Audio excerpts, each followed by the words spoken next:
இந்த நிகழ்ச்சியிலே கலந்து கொண்டு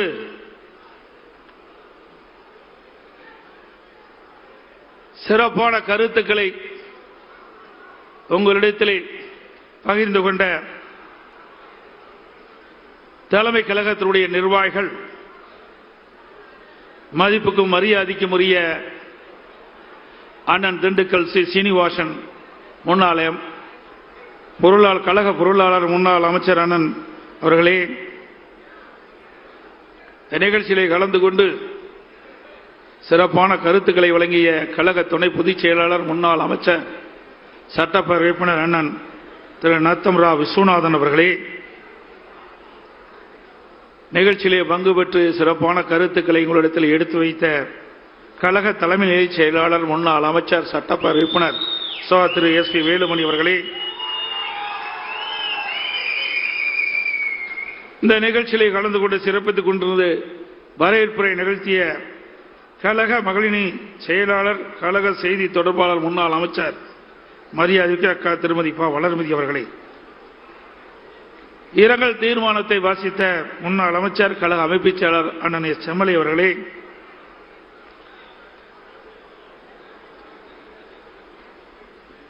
தீர்மானங்களை வாசித்த முன்னாள் அமைச்சர் கழக புரட்சித் தலைவர் பேரவை செயலாளர் சட்டப்பேரவை உறுப்பினர் அருமைச்சவர் திரு ஆர் பி உதயகுமார் அவர்களே, தீர்மானத்தை வாசித்து நிகழ்ச்சியை தொகுத்து வழங்கிய மதிப்புக்கும் மரியாதைக்கும் உரிய முன்னாள் அமைச்சர் கழக இலக்கிய அணி செயலாளர் சகோதரர் திரு முனைவர் எஸ் எஸ் வைகைச்செல்வன் அவர்களே, நிகழ்ச்சியிலே கலந்து கொண்டு சிறப்பான கருத்துக்களை வழங்கிய நகர கழக செயலாளர்களே, ஒன்றிய கழக செயலாளர்களே, பேருகழக செயலாளர்களே, பகுதி கழக செயலாளர்களே, வரியுள்ள சிறப்பு அழைப்பாளர்களே, மகளிரைச் சேர்ந்த சகோதரிகளே, பத்திரிகையாளர், ஊடக நண்பர்களே, அத்தனை பேருக்கும் என்னுடைய முதற்கண் நன்றி கலந்த வணக்கம்.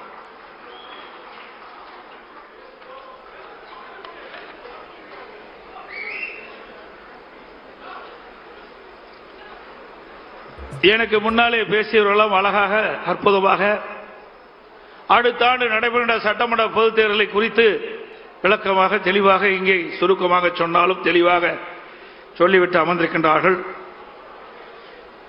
தீய சக்தி திமுகவை தமிழகத்திலிருந்து அடியோடு அகற்ற வேண்டும் என்பதற்காகத்தான் பொன்மனச்செம்மல் புரட்சித் தலைவர் எம்ஜிஆர் அவர்கள் அனைத்து இந்திய அண்ணா திராவிட முன்னேற்ற கழகத்தை தொடங்கினார்கள். அவருடைய மறைவுக்கு பிறகு நம்முடைய இதய புரட்சித் தலைவி அம்மாவர்கள் பல்வேறு சோதனைகளை தாங்கி கழகத்தை கட்டி காத்தார்கள்.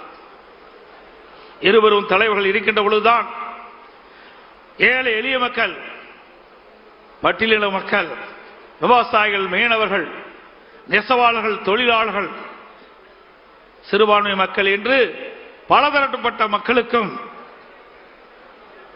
அவர்களுக்கு நன்மை பயக்கக்கூடிய திட்டங்களை கொண்டு வந்து சாதித்த தலைவர்கள் நம்முடைய இருவரும் தலைவர்கள்.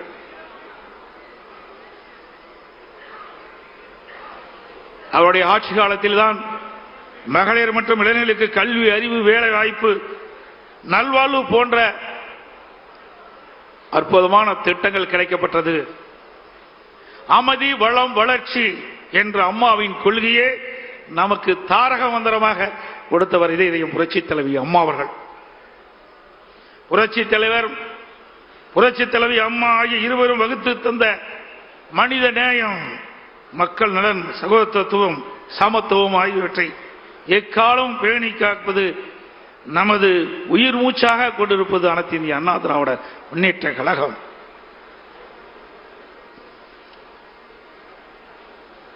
இன்றைக்கு ஆட்சியில் இருக்கின்ற பொழுதும் இந்த பத்திரிகையும் ஊடகம் நம்மளை விமர்சனம் செய்தார்கள். எதிர்கட்சியாக இருக்கின்ற பொழுதும் நம்மை பற்றித்தான் விமர்சனம் செய்து கொண்டிருக்கின்றார்கள். அனைத்து இந்திய அண்ணா திராவிட முன்னேற்ற கழக கட்சி இருக்கின்ற காரணத்தினால்தான் இந்த ஊடகமும் பத்திரிகையும் இயங்கிக் கொண்டிருக்கிறது என்று நிலை இருக்கின்றது. அனைத்து இந்திய அண்ணா திராவிட முன்னேற்ற கழகத்தை பொறுத்தவரைக்கும் பொன்மனச்செம்மல் புரட்சித் தலைவர் எம்ஜிஆர், இதயம் புரட்சித் தலைவி அம்மா இருவரும் தலைவர்களுக்கு வாரிசு இல்ல, நாம் தான் வாரிசாக பார்த்தார்கள். நாட்டு மக்களைத்தான் வாரிசாக பார்த்தார்கள். அவளுக்கு என்ன செய்ய வேண்டும், எது செய்தால் நன்மை கிடைக்கும் என்று எண்ணி எண்ணி எண்ணற்ற திட்டங்களை வழங்கிய காரணத்தினால்தான் இன்றைக்கு அனைத்து இந்திய அண்ணா திராவிட முன்னேற்ற கழகத்தை எவராலும் தொட்டு பார்க்க முடியவில்லை. எனக்கு முன்னாலே தலைமை கழக நிர்வாகிகள் பேசியதை போல எவ்வளவு பிரச்சனை. சட்டமன்றத்திலே பெரும்பான்மையை நிரூபிக்கின்ற பொழுது இருக்கின்ற மேடையிலே வீட்டிருக்கின்ற அமைச்சர் பெருமக்கள் அப்பொழுது அமைச்சராக இருந்தால் அந்த காட்சியெல்லாம் நாம் பார்த்தோம். அந்த தீர்மானம் நிறைவேற்றக்கூடாது என்பதற்கு நம்மோடு இருந்தவர்களே சில பேர் எதிரியோடு சேர்ந்து கைகோர்த்து ஒரு சோதனையை உருவாக்கினார்கள். சட்டமன்ற மாமன்றத்திலே சட்டப்பேரவை தலைவருடைய உத்தரவின் பேரிலே பெரும்பான்மை நிரூபிக்கின்ற தீர்மானத்தை கொண்டு வருகின்ற பொழுது இப்ப முதலமைச்சர் அன்றைக்கு எதிர்க்கட்சி தலைவராக இருந்தார். அவரும் அவரோடு சேர்ந்த சட்டமன்ற உறுப்பினர்களும் எப்படி நடந்து கொண்டார் என்பது தொலைக்காட்சியின் வாயிலாக நாம் அத்தனை பேரும் பார்த்தீர்கள். உங்களுடைய ஆதரவால் சட்டமன்ற உறுப்பினருடைய ஆதரவால் முதலமைச்சராக தேர்ந்தெடுக்கப்பட்டு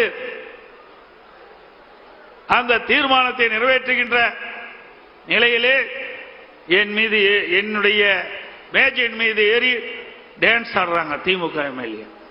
இங்க இருக்கின்ற அமைச்சர்கள் முன்னரசில் இருக்கின்றார்களே அமைச்சர்கள் மீது அமைச்சருடைய மேஜையின் மீது ஏறி டான்ஸ் ஆடுறாங்க. சட்டப்பேரவை தலைவர் அவரை கீழே இழுத்து தள்ளி அவருடைய இருக்கையிலே அமர்கிறார்கள். அவருடைய மைக் உடைக்கப்படுகிறது. அப்படிப்பட்ட கொடுமையான நிகழ்ச்சி ஏற்படுத்தியவர் இன்றைய முதலமைச்சர் திரு ஸ்டாலின் அவர்கள். எண்ணி பாருங்கள், அதையெல்லாம் நாம் கடந்தோம், வெற்றி பெற்றோம். அது பொறுத்துக் கொள்ள முடியாமல் சட்டையை கிழித்துக் கொண்டு வீதியிலே திரிந்தவர் தான் இன்றைய முதலமைச்சர் ஸ்டாலின் அவர்கள். ஸ்டாலின் அவர்களே, அன்றைக்கு நீங்கள் சட்டையை கிழித்துக் கொண்டுதான் வெளியே சென்றீர்கள். ஆனால் அடுத்த ஆண்டு நடைபெறுகின்ற சட்டமன்ற பொதுத் தேர்தலிலே அனைத்து இந்திய அண்ணா திராவிட முன்னேற்ற கழக தலைமையிலே அமைக்கப்படுகின்ற கூட்டணி பெரும்பான்மையான இடங்களிலே வெற்றி பெற்று அனைத்து இந்திய அண்ணா திராவிட முன்னேற்ற கழகம் தனி பெரும்பான்மையோடு ஆட்சி அமைக்கும். அப்பொழுது எந்த நிலையில் இருப்பீர்கள் என்று தெரியவில்லை.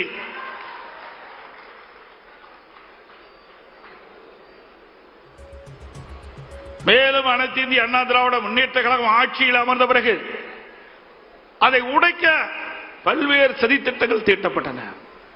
அதை முடக்க பல்வேறு நடவடிக்கைகள் எடுக்கப்பட்டன. பல்வேறு வழக்குகளை தொடர்ந்தார். அதையெல்லாம் தாண்டிதான் நாம் ஒரு சிறப்பான ஆட்சியை நாட்டு மக்களுக்கு கொடுத்தோம். இன்றைக்கும் எதிர்க்கட்சிகள், ஏன் திராவிட முன்னேற்ற கழக கட்சி கூட நம்முடைய ஆட்சியை பற்றி விமர்சனம் செய்ய முடியவில்லை. அப்படி அற்புதமான ஆட்சி கொடுத்தது அண்ணா திமுக அரசாங்கம். என்ன சொல்கிறார் திரு ஸ்டாலின்? எடப்பாடி பழனிசாமி, அண்ணா திமுக, பாரதிய ஜனதாவோட கூட்டணி, இதைத்தான் சொல்ல முடியும். ஆட்சியில் ஏதாவது குறை இருக்கின்றதா சொல்லுங்கள், அதுக்கு பதில் சொல்ல நாங்கள் தயாராக இருக்கின்றோம். எந்தவித குறையும் சொல்ல முடியவில்லை. அப்படி ஒரு பொற்கால ஆட்சி கொடுத்தது அண்ணா திமுக அரசாங்கம். இங்கே வீட்டிருக்கின்றீர்களே, என் முன்னிலை அமர்ந்திருக்கின்றார்களே முன்னாள் அமைச்சர்கள், அவரெல்லாம் என்னோடு சிறப்பான முறையிலே பணியாற்றினார்கள். அதனால் ஒரு நல்ல ஆட்சி நாட்டு மக்களுக்கு கொடுக்கப்பட்டோம், வழங்கினோம். அதே ஆட்சி மீண்டும் தமிழகத்தில் கொண்டு வருவதற்கு நீங்கள் அத்தனை பேரும் முழு ஒத்துழைப்பு நல்க வேண்டும். இந்த செயற்குழு பொதுக்குழு மேடையில வீட்டுக்குள்ள அத்தனை பேரும் நினைத்தால் நிச்சயம் அது நிறைவேறும். வந்திருக்கின்ற தலைமை கழக நிர்வாகிகள், மாவட்ட செயலாளர்கள், ஒன்றிய செயலாளர், நகர செயலாளர், பேருக்குழு பகுதி செயலாளர், பொதுக்குழு உறுப்பினர்கள் அத்தனை பேரும் பல்வேறு தேர்தல்களை களம் கண்டவர்கள்.